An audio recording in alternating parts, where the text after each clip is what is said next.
Hello दोस्तों, आप लोग उम्मीद करते हैं अच्छे होंगे। दोस्तों, इस वीडियो में सामान्य अध्ययन प्रैक्टिस सेट पेपर देखने वाले हैं। यह वीडियो बीपीएससी 4.0 के लिए अत्यंत आवश्यक है, तो आप लोग लास्ट तक जरूर बने रहिएगा। तो चलिए शुरू करते हैं। शुरू करने से पहले यदि आप नए हैं तो चैनल को सब्सक्राइब कर लीजिए, बेल आइकन को प्रेस कर दीजिए और एक बार वीडियो को शेयर कर दीजिए। तो चलिए शुरू करते हैं। फर्स्ट है कि यदि 40 सेंटीमीटर फोकस दूरी वाले उत्तल लेंस एवं 25 सेंटीमीटर फोकस दूरी वाले अवतल लेंस को एक साथ जोड़ें तो संयोजन की परिणामी शक्ति क्या होगी।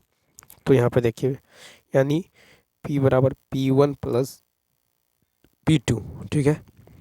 तो यहाँ पर क्या होगा, तो P बराबर हो जाएगा P1 बराबर 1/f प्लस उत्तल है, ये है आपको 25 सेंटीमीटर अवतल, तो ये हो जाएगा P बराबर 1/-f, ठीक है। तो यहाँ पे हो जाएगा आपको 1/f, तो ये हो जाएगा 100, जो कि सेंटीमीटर है, मीटर में कन्वर्ट करेंगे तो 100 बट्टा में कितना हो जाएगा, तो यहाँ पे हो जाएगा आपको 100 बट्टा में जो है 40, ठीक है, और माइनस में 100, देखिए प्लस माइनस माइनस 100 बट्टा में कितना हो जाएगा, तो 100 बट्टा में हो जाएगा 25, ठीक। तो 100 बट्टा 40 माइनस 100 बट्टा 25। अब देखिए ऋणात्मक चिन्ह जो है अवतल लेंस की शक्ति के, ठीक है, शक्ति को दर्शाता है। अब देखिए यहाँ पे P बराबर क्या होगा, तो ये हो जाएगा आपको 2.5 माइनस 4, ठीक है, 2.5 माइनस 4, तो ये हो जाएगा 2.5 माइनस का 4, यानी ये कितना हो जाएगा, तो माइनस का 1.5 डायोप्टर, ठीक है। तो -1.5 तो ऋणात्मक चिन्ह अवतल लेंस की शक्ति के कारण है, ठीक है। तो यहाँ पे राइट आंसर क्या हो जाएगा, तो ये हो जाएगा आपको पहला ऑप्शन, ठीक।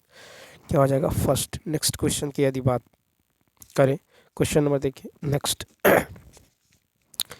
देखिए नेक्स्ट क्वेश्चन है, नेक्स्ट है कि निम्नलिखित में से कौन सा एक जो है सही कथन है। नाभिक के भीतर न्यूक्लियनों को बांधने वाला बल क्या होगा। सी ऑप्शन, तो आवेश से स्वतंत्र। तो देखिए नाभिक के भीतर न्यूक्लियनों को बांधने वाला बल आवेश से स्वतंत्र है, सही कथन है। रदरफोर्ड का परमाणु नाभिकीय मॉडल। पहला है परमाणु का धनावेश तथा अधिकांश द्रव्यमान एक अति अल्प क्षेत्र में केंद्रित होता है, इसे नाभिक कहते हैं। नाभिक के चारों ओर इलेक्ट्रॉन वृत्ताकार पथ यानी कक्षा में गतिशील रहते हैं, ठीक है, जो सौर मंडल की गति के समान। सूर्य नाभिक के चारों ओर ग्रह जो है इलेक्ट्रॉन होती हैं। नाभिक और इलेक्ट्रॉन आपस में वैद्युत बलों द्वारा बंधे होते हैं। नेक्स्ट क्वेश्चन देखिए, लक्षणों की वंशागति को नियंत्रित करने वाला नियमों की खोज में मेंडल के सफल होने का एक कारण इनमें से क्या था। 33 का सी ऑप्शन, उन्होंने संतति की संख्यात्मक गणना की। तो देखिए लक्षणों की वंशागति, ठीक है, को नियंत्रित करने वाले नियमों की खोज में मेंडल के सफल होने का एक कारण यह है कि उन्होंने संतति की संख्यात्मक गणना की है। मेंडल को आनुवंशिकी का जनक माना जाता है। मेंडल के जो है 3 नियम है। एक तो प्रभुत्व का नियम, यह मेंडल का पहला नियम है, जिसमें कहा गया है कि यदि माता पिता के पास जो एलील की 2 जो प्रतियां प्रदर्शित होती हैं, यानी प्रमुख एक और दूसरे माता पिता के 2 एलील जो प्रतियां यानी अप्रभावी एक होती हैं, तो संतानें विषम युग्म जीनोटाइप प्राप्त करेगी और प्रमुख जीनोटाइप प्रदर्शित करेगी। दूसरा है पृथक्करण का नियम। यह मेंडल का दूसरा नियम है, जिसमें कहा गया है कि अर्धसूत्री विभाजन के समय 2 एलील एक दूसरे से अलग हो जाएंगे। तीसरा है स्वतंत्र वर्गीकरण का नियम। यह तीसरा नियम है, जिसके अनुसार जो अब एलील जोड़ी का पृथक्करण दूसरे अर्धसूत्री विभाजन के समय बेटी कोशिकाओं में होता है, ठीक है। तो इसका इस बात पर कोई प्रभाव नहीं पड़ता कि एलील की कोई अन्य जोड़ी कैसे अलग हो जाती है। नेक्स्ट फिर है कि एल्केन की सही सजातीय श्रेणी कौन सा है। बी ऑप्शन, तो देखिए एल्केन का सही सजातीय श्रेणी है CH4 C2H6 C3H8 C4H10, ठीक है। तो एल्केन का सही सजातीय है CH4 C2H6 C3H8 C4H10, ठीक है, C4H10। अब देखिए एल्केन का जो सामान्य सूत्र होता है, ये होता है CnH2n+2, ठीक है। एल्केन जो है संतृप्त हाइड्रोकार्बन है, ठीक है। इस श्रेणी में जो है निम्न यौगिक पाए जाते हैं। जैसे मेथेन का सूत्र बोले तो CH4, methane, ethane C2H6 ethane, propane C3H8 propane, ठीक है, ब्यूटेन C4H10। समजातीय श्रेणी के यौगिकों के बीच CH2 का अंतर होता है। समजातीय श्रेणी के यौगिकों के बीच CH2 का अंतर होता है। इसके क्रमागत यौगिकों के बीच 14 AMU का अंतर होता है। नेक्स्ट,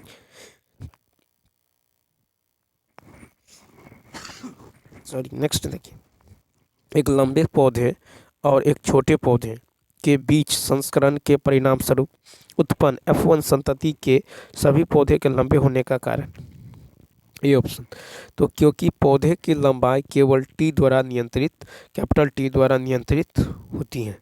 ठीक है, तो देखिए एक लंबे पौधे डबल T और एक छोटे पौधे डबल स्मॉल T जो है स्मॉल टी के बीच संकरण के परिणाम स्वरूप उत्पन्न F1 संतति के सभी पौधे के लंबे होने का कारण यह है कि पौधे की लंबाई केवल कैपिटल T द्वारा नियंत्रित होती है। ठीक है, कैपिटल T द्वारा नियंत्रित होती है। तो देखिए टॉल, ठीक है, टॉल ये जो फीमेल का है आपको टी, ठीक है, तो ये होगा यहाँ से आपको T, यहाँ से T। स्मॉल T की बात करें तो ड्वार्फ यानी मेल का है ये ड्वार्फ। ठीक है, DWARF ड्वार्फ, बोना पौधा, ये मेल का होगा। यहाँ भी स्मॉल T। ठीक है, उसके बाद देखिए यहाँ पे जो हो जाएगा ये होगा F1 जनरेशन। ये जो है F1 जनरेशन का है। ठीक है, ये जो है आपको F1 जनरेशन का है। ठीक है, तो यहाँ पे डबल T का मतलब होता है, ठीक है, टॉल। यहाँ पे कैपिटल T और स्मॉल T, तो भी यहाँ पे टॉल लंबा होगा, यहाँ भी लंबा। ठीक है, उसके बाद देखिए यहाँ पे आपको टॉल होगा कैपिटल T स्मॉल T। ठीक, और यहाँ पे यदि आप देखें तो ड्वार्फ होगा DWARF ड्वार्फ, ये होगा कैपिटल T स्मॉल T। ये जो है कब, जब ये होगा F2 जनरेशन। ठीक है, F2 जनरेशन। ठीक है, अब देखिए क्वेश्चन नंबर जो है F2 जनरेशन होगा तो आपको क्या हो जाएगा, यहाँ पे capital T small T dwarf हो जाएगा। लेकिन F1 जनरेशन में जो है, F1 जनरेशन में क्या होगा, तो टॉल होगा। नेक्स्ट क्वेश्चन की यदि बात करें, कहता है जैव प्रक्रमों में अनुरक्षण प्रक्रमों की आवश्यकता क्यों होती है? C ऑप्शन, तो देखिए यहाँ पे क्षति और विघटन को रोकने के लिए, तो क्षति और विघटन यानी टूट फूट को रोकने के लिए जैव प्रक्रमों में अनुरक्षण प्रक्रमों की आवश्यकता होती है। वे सभी प्रक्रमों जो सम्मिलित रूप से अनुरक्षण देखिए वे सभी प्रक्रम जो सम्मिलित रूप से अनुरक्षण का कार्य करते हैं जैव प्रक्रम कहलाते हैं। जैव प्रक्रम पोषण, श्वसन, वहन, उत्सर्जन आदि है। जैव जीवों के भोजन ग्रहण करने तथा उसका उपयोग कर ऊर्जा प्राप्त करने की प्रक्रिया या प्रक्रम पोषण कहलाता है। नेक्स्ट है कि गाजर में विटामिन ए की उच्च मात्रा मौजूद होती है। गाजर खाने से बच्चों को क्या मदद मिलती है? ए ऑप्शन, तो इससे बच्चे की आँख की रोशनी जो है बेहतर होगी। गाजर में विटामिन ए की उच्च जो मात्रा मौजूद होती है, ठीक है, इसे खाने में बच्चों की आँख की रोशनी जो बेहतर होती है। विटामिन ए और कमी से रोग देखिए रतौंधी, ठीक है, बोनापन और डर्मेटोसिस। ठीक है, विटामिन B1 की कमी से बेरी, विटामिन ई की कमी से प्रजनन शक्ति में कमी, विटामिन सी की कमी से स्कर्वी, मसूरों का फूलना, विटामिन B12 जो है एनीमिया, मेरुदंड का कमजोर होना। नेक्स्ट 38 नंबर है कि हम जानते हैं कि यदि वर्षा जल का pH मान 5.6 सेंटीमीटर से कम होता है तो इसे अम्लीय वर्षा कहते हैं। जब यह अम्लीय जल नदियों में बह जाता है तो क्या होता है? बी ऑप्शन, नदी के जल का pH कम हो जाता है। जब अम्लीय जल नदियों में बह जाता है तो नदी के जल का pH कम हो जाता है। तो देखिए जब वर्षा जल का pH मान 5.6 से कम हो जाता है तो उसे अम्लीय वर्षा कहते हैं। ठीक है, अम्ल वर्षा मुख्यतः नाइट्रोजन और सल्फर के ऑक्साइड के कारण होता है। अम्लीय जल नदियों में प्रवाहित होती हैं तो मछलियों की मृत्यु हो जाती है। परिणाम स्वरूप मछलियों की संख्या घट जाती है। अम्लीय वर्षा होने से नदी का जल पीने योग्य नहीं रह जाता है। पीने वाले जल का पीएच मान 6.5 से 8.5 के बीच होना चाहिए। नेक्स्ट क्वेश्चन है कि अप्रैल 2024 में विश्व जनसंख्या स्थिति रिपोर्ट के अनुसार हाल ही में किस संगठन के द्वारा जारी किया गया है? तो देखिए यहाँ पे जो हो जाएगा 39 का होगा बी ऑप्शन, UNFPA। तो अप्रैल 2024 में विश्व जनसंख्या स्थिति रिपोर्ट को हाल ही में UNFPA द्वारा जारी किया गया है। संयुक्त राष्ट्र जनसंख्या कोष यानी UNFPA की विश्व जनसंख्या स्थिति 2024 की रिपोर्ट से भारत की जनसंख्या का 77 वर्षों में दोगुना होने का अनुमान है। इसी रिपोर्ट के अनुसार 1.44 अरब जनसंख्या के साथ भारत विश्व का सर्वाधिक जनसंख्या वाला देश है, जबकि चीन 1.425 अरब जनसंख्या के साथ दूसरे स्थान पर है। अब देखिए नेक्स्ट क्वेश्चन नंबर देखिए 40 है कि हाल ही में किस संस्थान ने उत्तर प्रदेश के अयोध्या में सूर्य तिलक परियोजना में महत्वपूर्ण भूमिका निभाई है?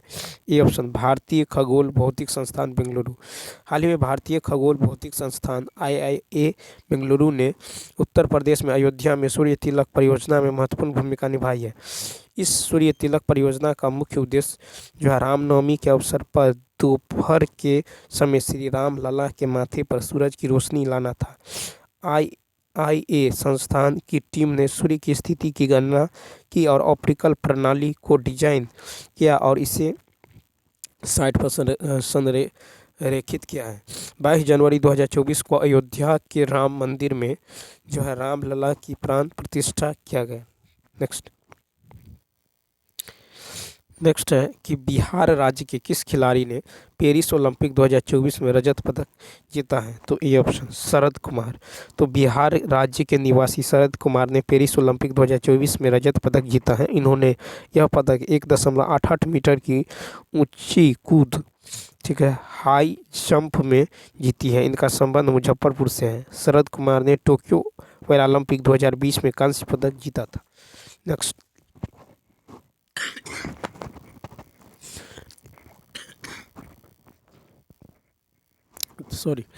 नेक्स्ट है हाल ही में चर्चा में रहा जो है सतकोसिया टाइगर रिजर्व किस राज्य में है? C option, Orissa.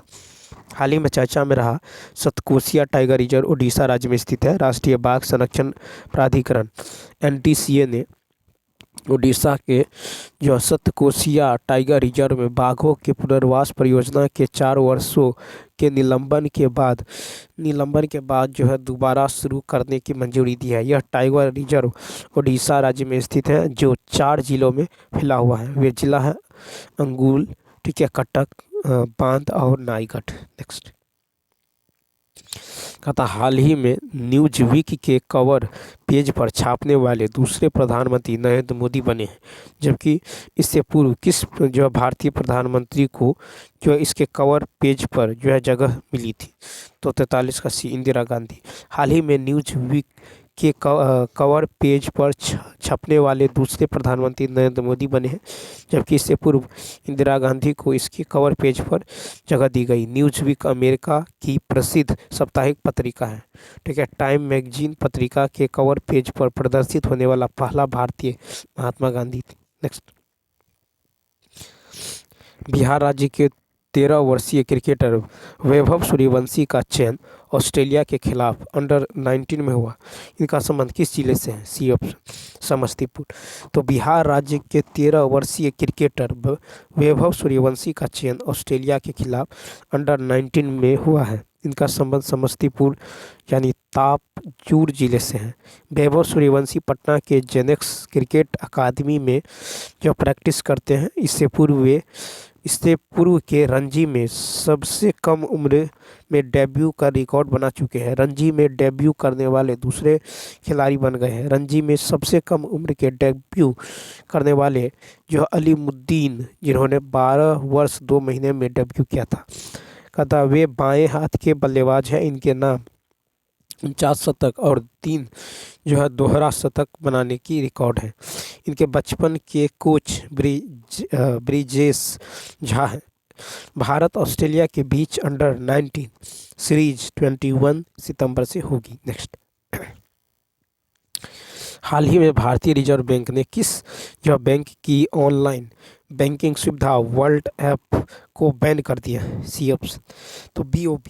तो हाल ही में भारतीय रिजर्व बैंक ने, देखिए, बैंक ऑफ बड़ौदा बैंक की ऑनलाइन जो है बैंकिंग सुविधा जो है वर्ल्ड ऐप को बैन कर दिया है। ठीक है, बैंक ऑफ बड़ौदा के द्वारा नागरिकों को साइबर धोखाधड़ी से बचाने के लिए वित्त मंत्रालय द्वारा सख्त उपाय प्रस्तावित किया है। बैंक ऑफ बड़ौदा के वर्ष 2023 में ये 7,488.63 करोड़ रुपए की राशि के जो साइबर धोखाधड़ी मामले को राष्ट्रीय अपराध रिकॉर्ड ब्यूरो द्वारा दर्ज किया गया है। बैंक ऑफ बड़ौदा का मुख्यालय वडोदरा, गुजरात में स्थित है।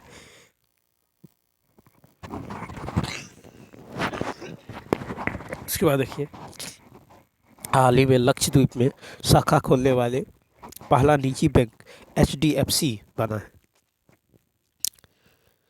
नेक्स्ट, भारत ने एशियाई कुश्ती चैंपियनशिप 2024 में कुल कितने पदक जीते हैं?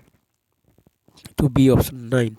तो भारत ने एशियाई कुश्ती चैंपियनशिप 2024 में कुल 9 पदक जीते हैं। एशियाई कुश्ती चैंपियनशिप 2024 का आयोजन किर्गिस्तान के जो है बिश्केक में जो है आयोजित किया गया। इस चैंपियनशिप में भारत ने 4 सिल्वर 5 ब्रॉन्ज जो है मेडल जीते हैं।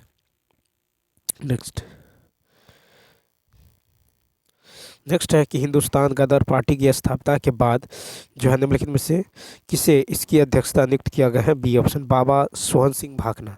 हिंदुस्तान गदर पार्टी की स्थापना के बाद बाबा सोहन सिंह भाखना को इसका अध्यक्ष नियुक्त किया गया है। ठीक है, हिंदुस्तान गदर पार्टी के संस्थापक अध्यक्ष सरदार सोहन सिंह भाखना थे। जिन्होंने नवंबर 1913 में अमेरिका के सैन फ्रांसिस्को में इसकी स्थापना की थी। लाला हरदयाल तथा हरनाम सिंह जो है ठुंडी लात इसके जो है संस्थापक सदस्य थे और महासचिव लाला हरदयाल व कोषाध्यक्ष जो काशीराम बरोली बनाए गए। नेक्स्ट, चौरी चौरा कांड किस वर्ष में हुआ था? ए ऑप्शन, 1922 में। चौरी चौरा कांड 1922 में हुआ था। 5 फरवरी 1922 को गोरखपुर जिले के चौरी चौरा नामक स्थान पर असहयोग आंदोलनकारियों ने जो है क्रोध में आकर जो है थाने में आग लगा दी। ठीक है, जिससे एक थानेदार एवं 21 सिपाहियों की मृत्यु हो गई। कुल जो है यहाँ पे 22 बताया जा रहा है। इस घटना से दुखी होकर गांधी जी ने 12 फरवरी 1922 को असहयोग आंदोलन स्थगित कर दिया। चौरी चौरा घटना के बाद महात्मा गांधी ने असहयोग आंदोलन को अपनी जो है हिमालय जैसी भूल बताई। फिर असहयोग आंदोलन के दौरान विदेशी वस्त्रों के लिए जलाए जाने पर रविन्द्रनाथ टैगोर ने महात्मा गांधी को लिखे कि यह जो निष्ठुर बर्बादी है। मार्च 1919 को रॉलेट एक्ट लागू किया गया। फिर है कि भारत में सत्याग्रह का पहला प्रयोग गांधी जी द्वारा 1917 में चंपारण, बिहार में किया गया। नेक्स्ट है कि सिख धर्म के पहले गुरु कौन थे? सिख धर्म के पहले गुरु कौन थे? तो यहाँ पे राइट आंसर होगा C ऑप्शन, गुरु नानक देव। सिख धर्म के पहले गुरु श्री गुरु नानक देव जी थे। ठीक है, गुरु नानक के अनुयायी ही सिख कहलाए। ये बादशाह बाबर एवं हुमायूं के समकालीन थे। 1496 की कार्तिक पूर्णिमा को गुरु नानक को आध्यात्मिक ज्ञान का अभ्यास हुआ। गुरु नानक ने गुरु का लंगर नामक निःशुल्क सहभागी भोजनालय स्थापित किए। गुरु नानक जी की 1539 में करतारपुर में मृत्यु हो गई। फिर है गुरु रामदास जी अमृतसर नामक जो है जलाशय जो खुदवाए और अमृतसर नगर की स्थापना की। सिखों के छठे गुरु हरगोविंद 1606 से 1644 ने सिखों को सैन्य संगठन का रूप दिए और अकाल या तख्त या ईश्वर के सिंहासन का निर्माण करवाए। गुरु गोविंद सिंह ने फारसी में जफरनामा लिखे थे और पाहुल प्रणाली की शुरुआत भी गुरु कोविंद ने की है। सिख धर्म के पहले गुरु थे गुरु नानक देव। नेक्स्ट देखिए 50 है कि माइकल ओ डायर की हत्या किस भारतीय क्रांतिकारी ने की है। तो देखिए 50 का होगा सी ऑप्शन, उधम सिंह। तो माइकल ओ डायर की हत्या भारतीय क्रांतिकारी उधम सिंह ने की थी। 13 मार्च 1940 को लंदन में पंजाब के सुनाम नामक स्थान के सरदार उधम सिंह ने पंजाब के भूतपूर्व lieutenant governor Michael O'Dwyer, ठीक है, भूतपूर्व माइकल ओ डायर की गोली मारकर हत्या कर दी। 13 अप्रैल 1919 को अमृतसर में जलियांवाला बाग हत्याकांड हुआ। डॉक्टर सतपाल और सैफुद्दीन किचलू की गिरफ्तारी के विरोध में हो रही जनसभा पर जनरल डायर ने अंधाधुंध गोलियां चलवाई। जलियांवाला बाग हत्याकांड में हंसराज नामक भारतीय ने डायर का सहयोग किया था। फिर है कि शंकरन नायर ने जलियांवाला बाग हत्याकांड के विरोध में वायसराय की कार्यकारिणी परिषद के सदस्यता से इस्तीफा दे दिया। जलियांवाला बाग कभी जला नामक व्यक्ति की संपत्ति थी, ठीक है। पब्लिक सेफ्टी बिल और व्यापार विवाद विधेयक पर बहस के दौरान 8 अप्रैल 1929 को बटुकेश्वर दत्त एवं भगत सिंह ने दिल्ली में सेंट्रल लेजिस्लेटिव असेंबली में खाली जो है बेंचों पर बम फेंके। भगत सिंह एवं बटुकेश्वर दत्त के बम फेंकने के समय असेंबली के अध्यक्ष जो है विट्ठल भाई पटेल थे।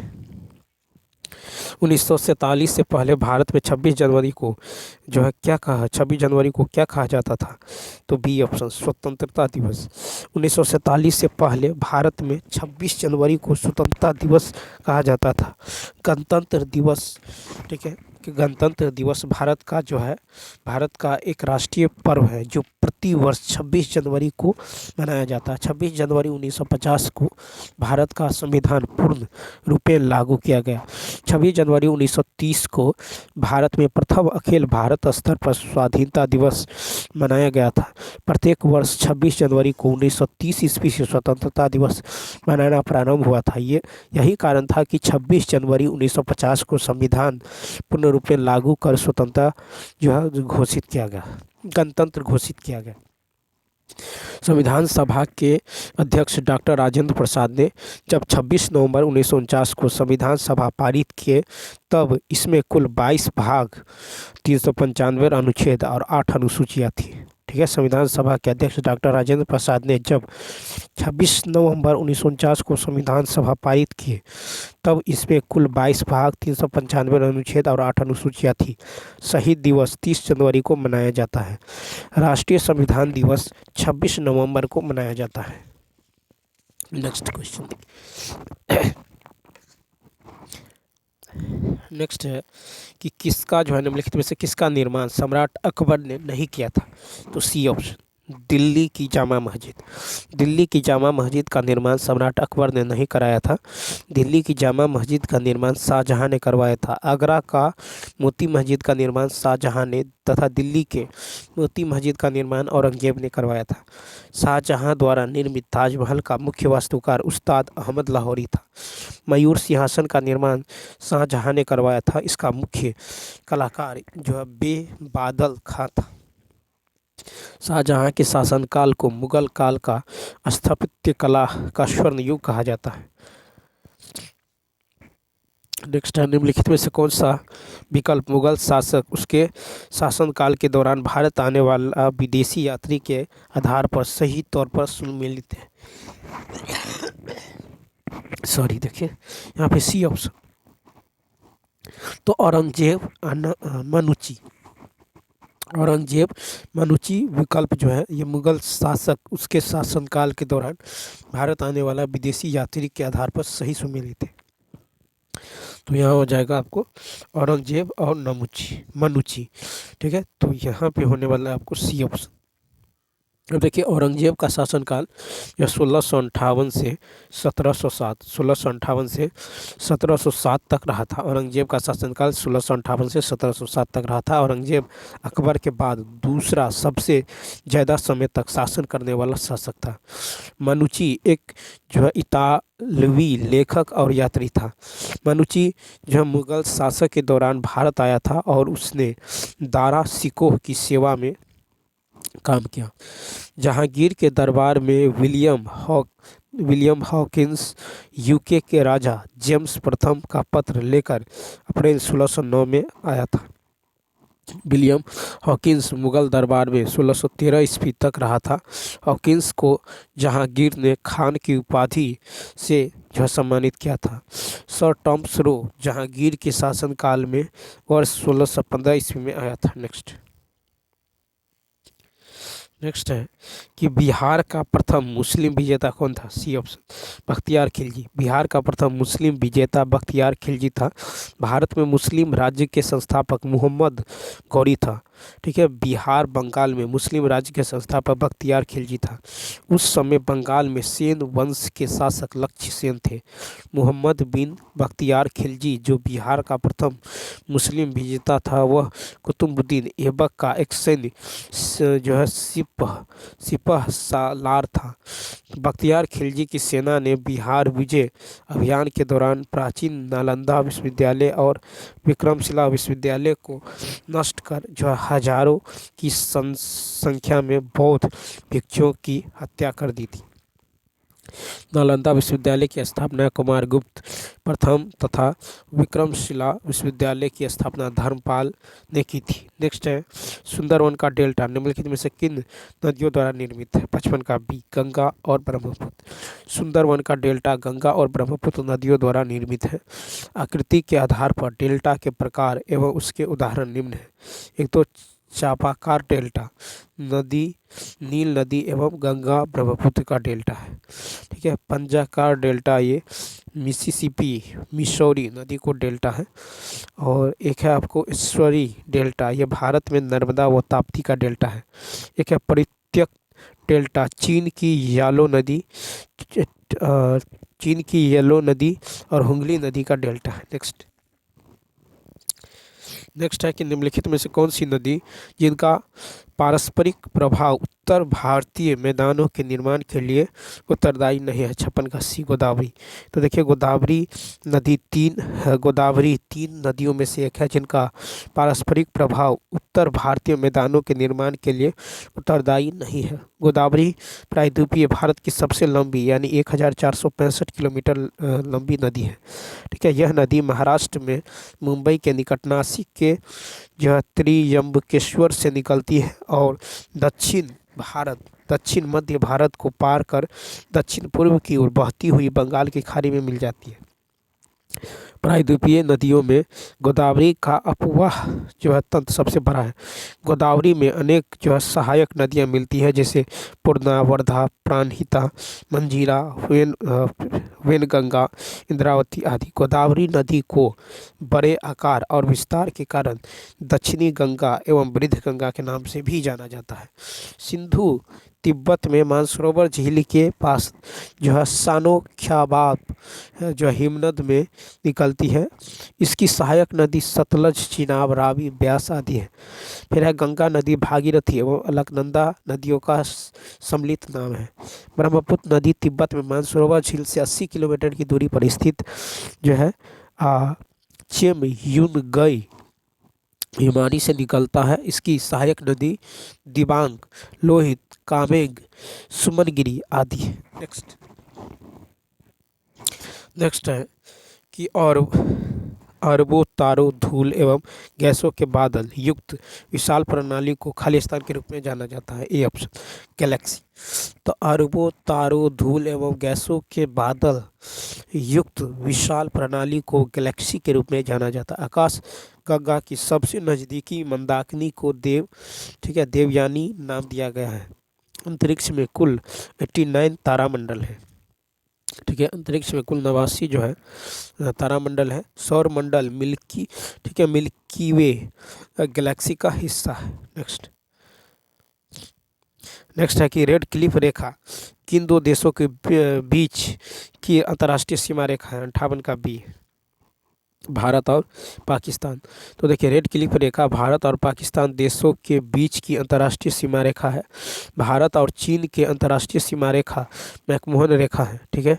और ये सीमा रेखा 1914 में बनाया गया था, ठीक है। 3 जून योजना के अंतर्गत भारत पाकिस्तान सीमा रेखा रेड क्लिफ द्वारा निर्धारित किया गया था, ठीक है। बांग्लादेश भारत पाकिस्तान की आज़ादी के बाद पूर्वी पाकिस्तान के रूप में जहाँ पाकिस्तान का हिस्सा था, ठीक है। 1971 में पूर्वी पाकिस्तान पाकिस्तान से जो है मुक्त होकर बांग्लादेश बन गया है, ठीक है।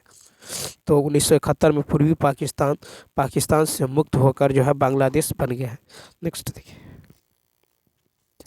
कथा निम्नलिखित में से कौन सा महाद्वीप जो है गोंडवाना लैंड का हिस्सा नहीं था?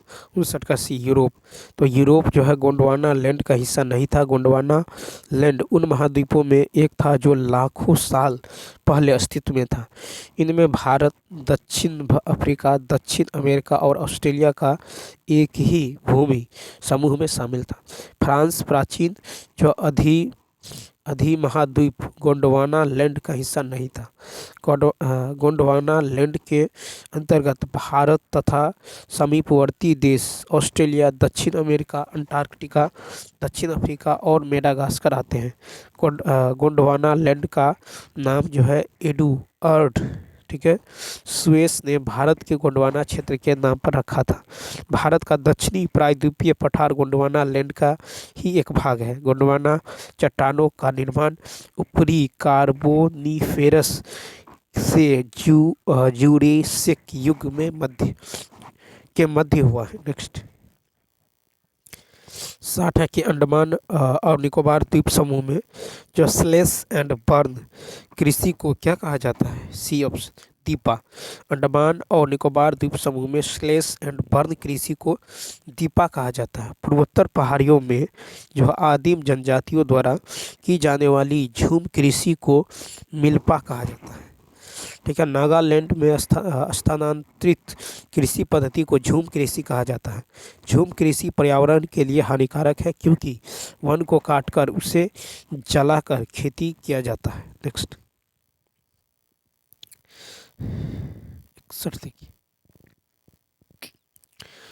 61 है कि निम्नलिखित में से किसे वर्ल्ड वाइल्ड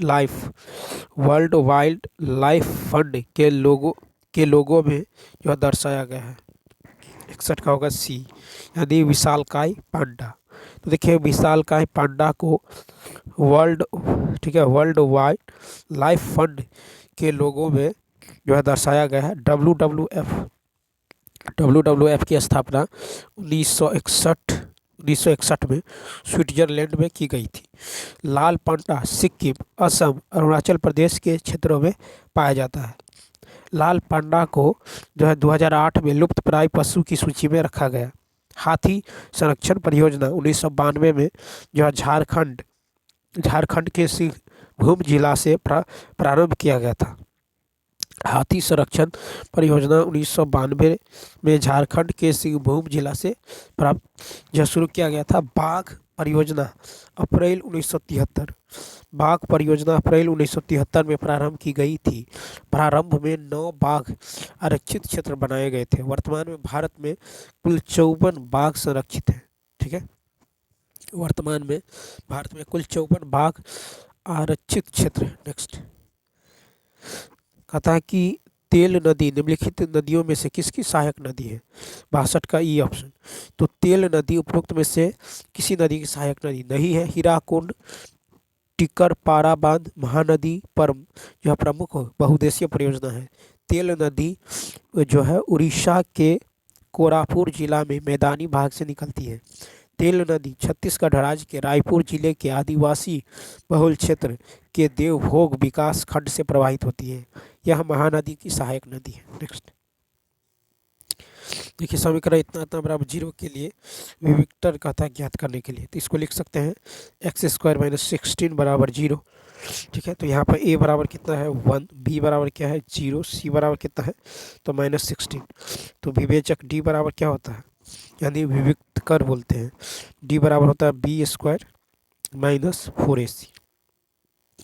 ठीक है, तो वी कर यानी B square minus 4ac, B है 0 यानी 0 का स्क्वायर माइनस 4, ए का मान है 1 और सी का मान है -16। ठीक है, तो ये कितना हो जाएगा, माइनस माइनस प्लस हो चुका 64। तो ये हो जाएगा आपको 64, यानी इसका राइट आंसर होगा ई ऑप्शन। देखिए कहता है ए बी सी डी एक चक्रीय चतुर्भुज है, तो cos square A plus cos square B plus cos square C plus cos square D का मान क्या होगा। तो यहाँ पे यदि आप देखें तो देखिए ए बी सी डी क्या है, एक चक्रीय चतुर्भुज है। तो इस तरह से जो है मान लीजिए ए बी सी डी। ठीक, तो यहाँ पे देखिए यदि ये चक्रीय चतुर्भुज है तो कोण ए जोड़ कोण सी, कोण ए जोड़ कोण सी कितना होगा 180 डिग्री। ठीक है, कोण ए जोड़ कोण सी का मान कितना होगा 180। इसी प्रकार कोण बी जोड़ कोण दोनों का मान कितना होगा जोड़ 180 होगा। कोण बी जोड़ कोण डी कितना होगा तो 180। ठीक है, तो कोण ए जोड़ कोण सी बराबर होगा 180, तो कोण सी बराबर होगा 180 माइनस कोण ए। ठीक, और कोण बी जोड़ कोण डी, कोण बी जोड़ कोण डी है 180। ठीक, तो कोण बी बराबर क्या होगा तो 180 माइनस कोण डी, 180 माइनस कोण डी। ठीक है, तो यहाँ पे होने वाला है आपको, तो अकॉर्डिंग टू क्वेश्चन देखिए तो कॉस स्क्वायर ए जोड़ कॉस स्क्वायर बी के जगह लिख सकते हैं कॉस स्क्वायर। ठीक है, सॉरी देखिए कॉस स्क्वायर 180 माइनस कोण डी। ठीक, अब प्लस यहाँ पे रुक जाइए, कॉस स्क्वायर ए जोड़ कॉस स्क्वायर 180 माइनस कोण D plus cos square B के जगह 180 माइनस का ए कोण ए। ठीक है, उसके बाद देखिए प्लस पे कॉस स्क्वायर डी लिख सकते हैं। ठीक, कॉस स्क्वायर डी। अब देखिए ये हो जाएगा आपको कॉस स्क्वायर ए कॉस स्क्वायर 180 माइनस थीटा क्या होगा कॉस स्क्वायर 180 माइनस थीटा, ये हो जाएगा आपको minus minus cos square D. तो यहाँ देखिए हो जाएगा माइनस कॉस स्क्वायर कोण डी। ठीक है, यानी D minus cos square D. उसके बाद देखिए फिर कॉस स्क्वायर 180 माइनस कोण ए, तो कॉस स्क्वायर 180 माइनस कोण ए, ये भी हो जाएगा आपको minus cos square A, minus cos square A plus cos square A minus cos square A plus cos square D minus cos square D, यानी क्या होगा 0। तो ये हो जाएगा ए ऑप्शन। नेक्स्ट, अब देखिए कि दो उम्मीदवारों के बीच हुए एक चुनाव में जो है 75% मतदाताओं ने मतदान किया, उनमें से 2 मत जो है अवैध घोषित हुआ। ठीक, एक उम्मीदवार को इतना मत प्राप्त हुआ जो कुल वैध मतों का 75% के बराबर है, तो कहता चुनाव में नामांकित मतदाताओं की कुल संख्या कितनी है। ठीक है, तो देखिए यहाँ पे यदि हम देखें तो 75% मतदाताओं ने मत किया है। मान लीजिए कुल यदि मतदाताओं की संख्या x है, ठीक, तो डाले गए मत होगा x का 75%। ठीक, x का 75%। अब देखिए वैध मत यदि 2% जो है आपको मत अवैध है तो वैध कितना है 98%, तो फिर इसका 98% निकाल दीजिए। ठीक, तो यहाँ पे हो जाएगा आपको x का 75% गुने 98%।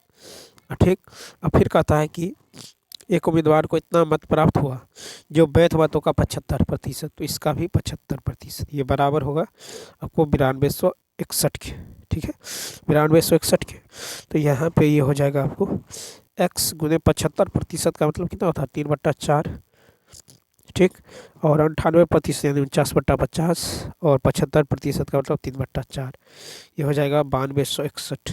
ठीक, यहाँ से आप x निकाल लेंगे तो ये x का मान निकल जाएगा 16800, यानी इसका राइट आंसर क्या होगा सी ऑप्शन। ठीक है, नेक्स्ट देखिए कहता है एक पार्टी के लिए जन्मदिन की जो है टोपियों को 8 या 10 के जो पैकेटों में पैक करते समय एक टोपी हमेशा बच जाती है। यदि यदि लॉट में टोपियों की संख्या इतना से अधिक किंतु इतना से कम थी तो लॉट में टोपियों की कुल संख्या।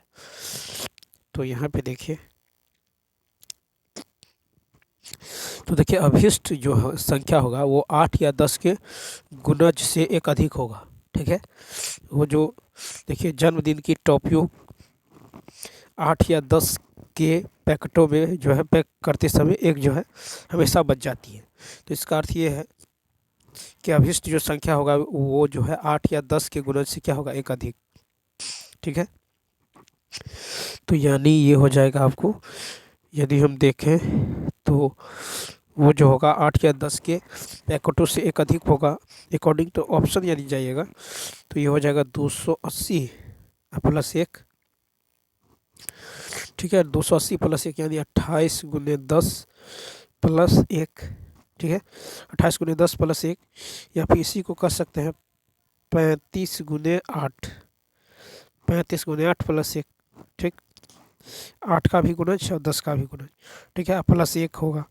तो यानी यहाँ पे यदि आप देखें तो 281 यहाँ पे क्या होगा, C option according to option. ठीक है, और ये 250 से अधिक और 300 से कम है 281, तो यहाँ पे सी ऑप्शन क्या होगा, राइट होगा। नेक्स्ट, अब देखिए कहता है कि एक जो है 1.75 मीटर लंबे व्यक्ति की छाया, ठीक है, 1.75 मीटर की लंबी जो है छाया कितना है, 2 मीटर है। ठीक, अब देखिए यहाँ पे कहता कि उसी समय एक लैंप पोस्ट की छाया जो है कि लंबाई कितना है, तो 6.4 है। ठीक, 6 पॉइंट कितना है, 4। तो कहता है यहाँ पे लैंप पोस्ट की छाया की ऊंचाई मान लीजिए x, तो क्या होगा, तो यहाँ पे हो जाएगा आपको इसकी लंबाई बट्टा इसकी लंबाई। ठीक है, तो यहाँ पे हो जाएगा 1.75। ठीक है, 1.75। ठीक है, 1.75। ठीक है, 1.75/2 कहिए, या फिर इसकी लंबाई बटा इसकी लंबाई। ठीक है, तो बट्टा एक्स बराबर 2 बट्टा में कितना, 6.4। ठीक है, 6.4। तो यहाँ से यदि आप देखें तो ये कट के कितना होगा, 3.2। तो x का मान निकल जाएगा यहाँ से 1.75 इंटू 3.2। ठीक है, 3.2। तो यहाँ से जो हो जाएगा, ये हो जाएगा 1.75। ठीक है, इंटू में 3. ठीक है, 3.2, यानी इसको गुना कीजिएगा तो यह आ जाएगा 5.6 मीटर।